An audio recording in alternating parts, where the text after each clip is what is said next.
자, 반갑습니다. 11월 10일, 목요일이죠. 목요일 마감 시황 브리핑 한번 해드리도록 하겠습니다. 금일 국내 증시는, 코스피는 상승 종목 300여 개, 코스닥은 상승 종목 480개, 코스피는 하락 종목 500여 개, 코스닥은 하락 종목 950여 개로 형성되어 있습니다.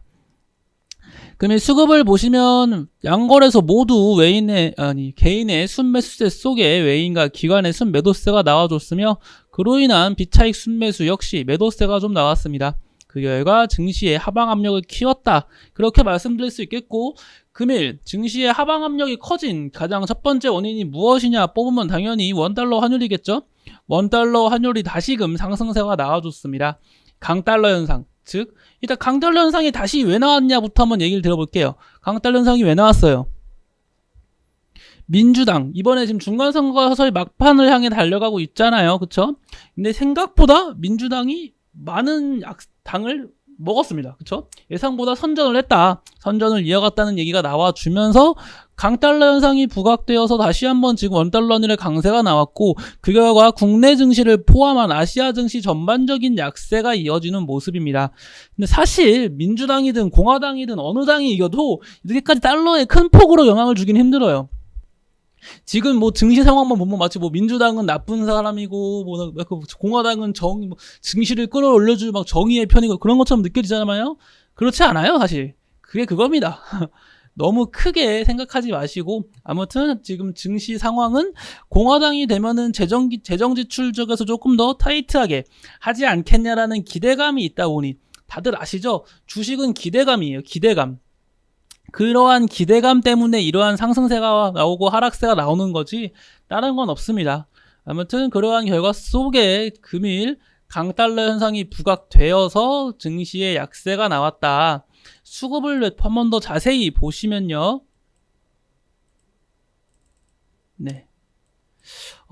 최근 8거래일 연속 매수세가 이어지던 외인의 수급이 끊기는 모습이에요.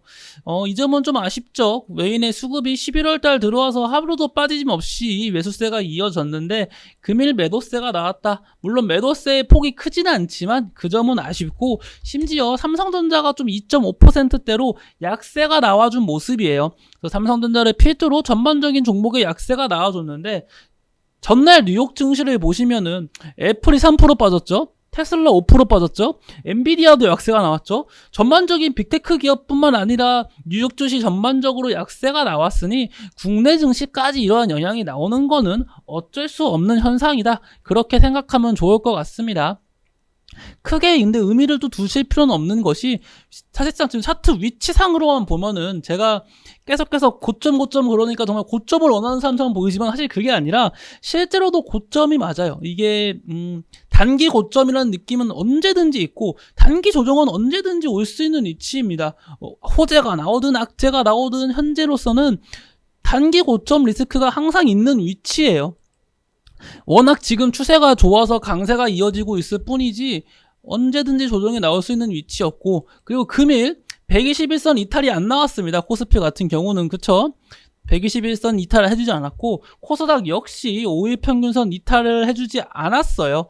전부 다 지켜줄 라인은 지켜주면서 조정이 나왔으니까 그렇게 크게 부정적인 상황은 아니라고 생각합니다.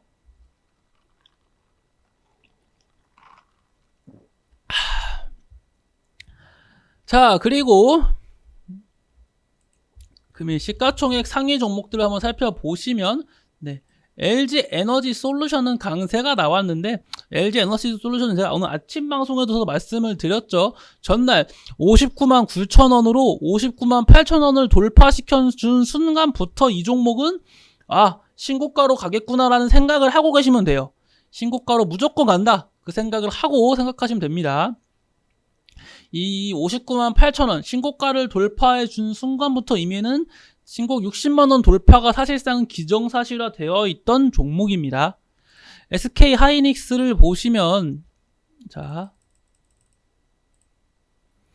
SK 하이닉스는 외인의 매수세가 이어지고 있습니다. 아무래도 SK 하이닉스는 삼성전자보다 추가적인 약세의 폭이 컸고 반등이 좀 뒤늦게 나와주고 있는 모습인지라 그렇게 큰 약세가 나와주지 않고 오늘도 보합권에서 마감을 했는데 일단은 하이닉스 외인 수급 이어지고 있다는 점 역시 긍정적으로 작용될 수 있어요.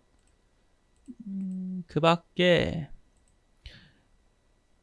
일단 당연히 카카오와 네이버와 같은 성장주는 금리 인상 관련 이슈가 다시금 부각될 가능성이 있기 때문에 당연히 약세가 나올 수밖에 없는 구조였습니다, 여러분. 자, 일단 뭐 금일 제가 또 설명드릴 것은 오늘 장중에 계속 주목해 보실 거는 네옴시티 관련 이슈를 달고 얘기 나온 게 너무 많았어요. 최근에 정말 제가 계속 말씀드리죠. 이거 네옴시티 관련주 너무 지금은 강세가 너무 자주 나온다. 이 인디에프는 좀 밀리나 싶더니 결국 장 막판에 또 끌어올려가지고 상한가를 찍어놨습니다. 그쵸? 인디엘프가 정말 강한 상승세가 나와주고 있습니다. 이 주가 총액이 워낙 가벼운 종목이라 주가 조절이 참 쉬운 종목이에요. 오늘 대명에너지도 뭐 지금 네옴시티 관련 얘기 꺼내면서 같이 동방상승세가 나와줬고, 이 핀텔 역시 뭐 네옴시티 관련 얘기가 나와주면서 강세가 나와줬습니다. 최근 네옴시티 거리고 다 강세가 나와요. 네옴시티만 붙이면 다 강세가 나와주는 시장입니다. 지금은. 자, 그러한 모습이 이어지고 있는 가운데 제가 말씀드리는 거는 이거 정말 똑같다. 옛날에요. NFT랑 P2E랑 똑같다고 말씀을 드리잖아요. 옛날 게임주. 자, 게임주. 이때 작년 말이죠. 작년 말에 게임주에 진짜 전반적인 강세가 다 나왔어요. 게임주의 강세가 왜 나왔습니까? P2E 사업에 대한 기대감이요. P2E 사업. P2E, 돈을 벌면 게임을 하면서 돈을 벌 수 있다고? 이런 게 된다고? 이런 걸로 P2E 사업에 대한 기대감이 커지면서 강세가 나왔습니다. 그러자마자 너도 나도 할 거 없이 게임주들은 다 나도 P2E 한다, P2E 하겠다 이런 식의 얘기가 나오면서 다 상승세가 나왔습니다. 그 시기에 P2E 사업 얘기가 안 하는 게임에서 찾기가 힘들 정도로 다 P2E 사업 얘기를 했었어요. 자, 또 있죠. 메타버스 역시 얘도 작년 말쯤에 NFT 사업, NFT라는 게 정말 부각되면서 야 이거 NFT 대박이다, 뭐 너도 나도 또 NFT 다 하겠다 막 떠들면서 강세가 나왔습니다. 똑같다는 거예요. 똑같다는 거. 넥스트 뭐 이런 거 그쵸? 뭐 작년 말만 보면은 이 엄청나게 큰 급등이 나왔어요. 보이시죠? 이번 네옴시티도 그때와 습사 다를 거 없다. 이 네옴시티 얘기만 달아주면 다 강세가 나와주는 모습이 그때랑 다를 게 하나도 없어요. 지금 약간 광기 같아요. 네옴시티 얘기 나오면 강세 나와주는 게 광기 같습니다. 미친 것 같아요. 갔다가. 그래서 저의 생각은 언제든지 네옴시티 관련주는 고점에서 차익 실현 매물이 나올 수 있다. 그러한 점을 계속 머릿속에 되뇌이면서 좀 주의를 많이 하셔야 될 것 같아요. 지금 제가 느끼는 감정은 이 무상증자 테마를 보는 듯한 느낌이 강해요. 무상증자 역시 뭐 무상증자 하겠다 하면 한참 강세가 계속 나오던 시기가 있잖아요. 그것도 기억하시죠? 무상증자만 한다면 뭐 몇 프로 상한가 막 두세 번은 기본이고 막 계속해서 강세가 나와줬던 적이 있습니다. 그때 모습을 보는 것 같아가지고 주의를 좀 많이 하셨으면 좋겠습니다. 여러분 기억하세요. 자, 그리고 다음 날, 그러니까 오늘이죠. 오늘 밤에 이제는 이제 CPI, 10월 소비자 물가지수 인소 CPI 발표가 있습니다. 미국에. 이 CPI 발표가 제가 말씀드리는 것처럼 어느 때보다도 중요할 거예요. 이번 CPI 발표는. 이번 CPI 발표로 인해서 12월 FOMC에서 금리 인상의 폭, 긴축 속도 조절, 모든 것이 결정될 가능성이 커요. 무조건 물론 이거 하나로 결정이 된다 이건 아니지만 정말 큰 영향이 갈 겁니다. 이 CPI 발표 하나로. 그러한 점을 고려한다면은 이번 CPI 발표 진짜 좀 중요하게 느껴집니다. 그냥 넘길 문제는 아니에요.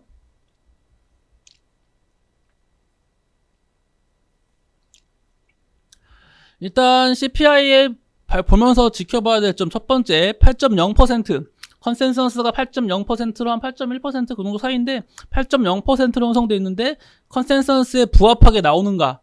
두 번째, 부합하게 나온다면은 과연 얼마나 하락했을 것인가. 8.0%. 두 번째, 부합하게 안 나온다면은 몇 퍼센트나 올랐을 것인가. 자, 저번 달에는 8.1%로 형성되어 있었거든요. CPI가. 일단 부합하게 나와야지 지금 하락 추세가 이어지는 거예요. CPI가 지금 3달 연속 약세가 나와주고 있는데 8.0%로 부합하게 나와야 4달 연속 약세가 나와주기 때문에 만약에 8.1%가 나온다면은 저번 달과 동일한 것이죠. 그렇게 간다면은 12월 금리 인상 폭에 대해서 당연히 부정적인 영향이 끼칠 수밖에 없고, 파월이 주장했던 긴축 속도 조절론 역시 영향을 갈 수밖에 없으며, 파월은 12월 FOMC 회의에서 금리 인상 속도를 줄이겠다는 적이 없어요. 계속 말씀드리고 있습니다. 파월은 추후 긴축 속도를 조절할 수 있겠다 말은 했으나 12월 달에 하겠다고 말한 적은 없습니다. 그렇다는 것은 12월 달에 금리 인상 속도 이런 것을 조절 가능성을 보려면은 무조건 이번 FOMC, 이번 CPI를 주목해야 된다. 그렇게 말씀드릴 수 있겠네요. 아이고. 자, 그리고 금일 이슈된 테마가 뭐가 있었나 하나씩 말씀드리면은, 일단 위믹스가 투자 유의 종목 지정이 된 일주일 연장되었다 이렇게 얘기가 나와주고 있습니다. 원래는 오늘 막 위믹스 상패 가능성도 있고 해가지고 위메이드에 대한 얘기를 한번 해준 적이 있습니다. 제가 유캔스탁 어플로 말씀드렸어요. 궁금하신 분들은 유캔스탁 어플 다운 받으셔가지고 확인해 보시면 돼요. 위메이드 관련 얘기 해드린 게 있거든요.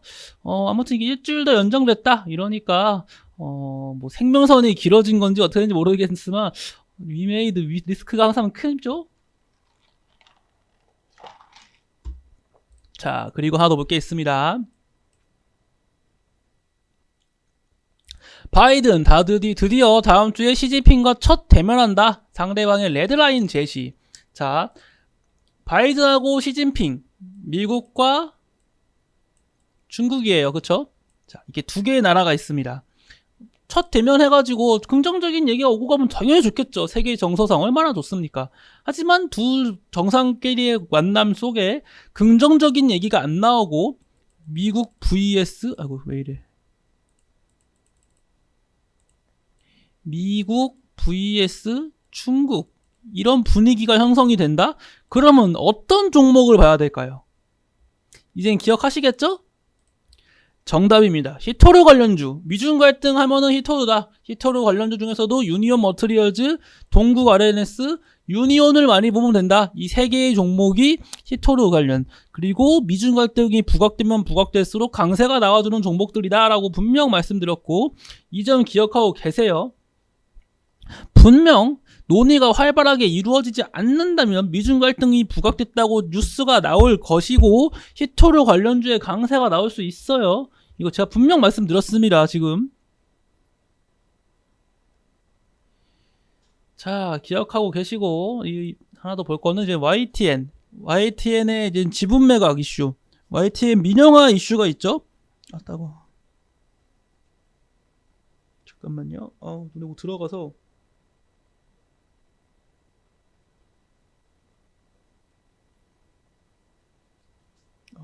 머리카락이 눈썹을 찌르네요. 머리 잘라야겠다.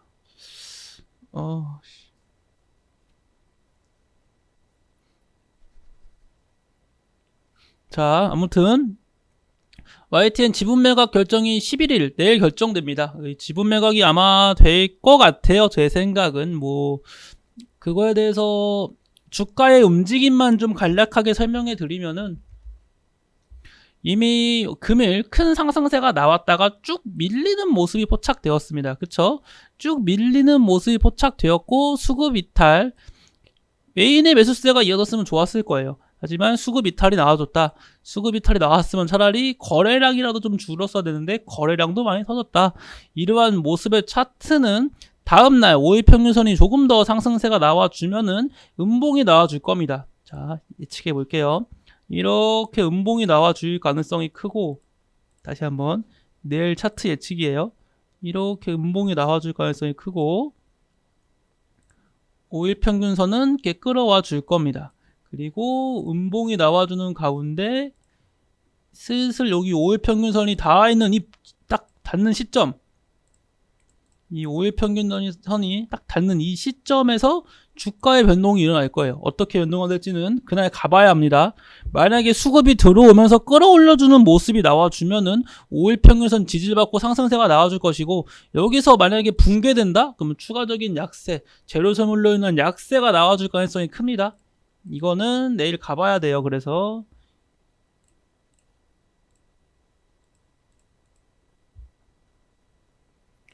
자, 그리고 금일 장중에 원격 의료 관련 이게 급무살 디지털 헬스케어 도입 얘기가 나오면서 원격 진료 관련주가 좀 강세가 나와줬거든요. 제가 원격 진료를 원격 진료 관련주가 좀 강세가 나와줬습니다. 뭐 인피니티 헬스케어, 네오팩트, 케어랩스 등 이렇게 보이시죠? 근데 이 원격 진료 관련주도 과거 코로나 관련주로 묶여가지고 한 차례 좀 강세가 많이 나왔던 종목입니다. 한참 막 그 대면 진료 이러면서 좀 한참 강세가 좀 나왔던 적이 있거든요. 원격 진료도. 물론 뭐 코로나 직접적인 바이오주보다는 상대적으로 적게 나오긴 했으나 아무튼 이제 강세가 좀 나온 적이 있는 테마다. 그리고 망 사용료 한계 포착, 이제 트위치 VOD 다시 보기를 없애버리겠다 이런 얘기가 나왔습니다. 이게 한국에만 이런 현상이 나와주는데 그 결과 아프리카 TV가 간접적인 수혜주로 강세가 나와줬죠. 아프리카 TV가 금일 121선을 강하게 돌파해주는 모습이에요. 아프리카 TV가 121선을 돌파해준 시기는 지난 1월 6일날 121선을 하향 전환한 이후로 처음이고, 지금 아프리카 TV 매수 타점인가요? 아닌가요? 자, 제가 말씀드리고 싶은 거는 이 아프리카 TV의 금일 강세가 나와준 건 너무 좋아요. 그리고 거래량이 이렇게 너무 많이 터졌단 말이에요. 제가 하나 아쉬운 점은 아프리카 TV의 금일 거래량이 너무 많이 터졌고, 이 거래를 기관 투자자가 다 매수하면서 끌어올렸어요. 중요한 건. 근데 이렇게 강한 거래량이 터졌으니까 바로 상승세가 안 나오더라도 내일은 좀 꺾이지 않을까. 그리고 그 과정 속에서 수급 이탈이 있나 없나를 좀 봤으면 좋겠습니다. 금일 거래량은 진짜 유례없이 역대급으로 많이 터졌습니다. 보이시죠?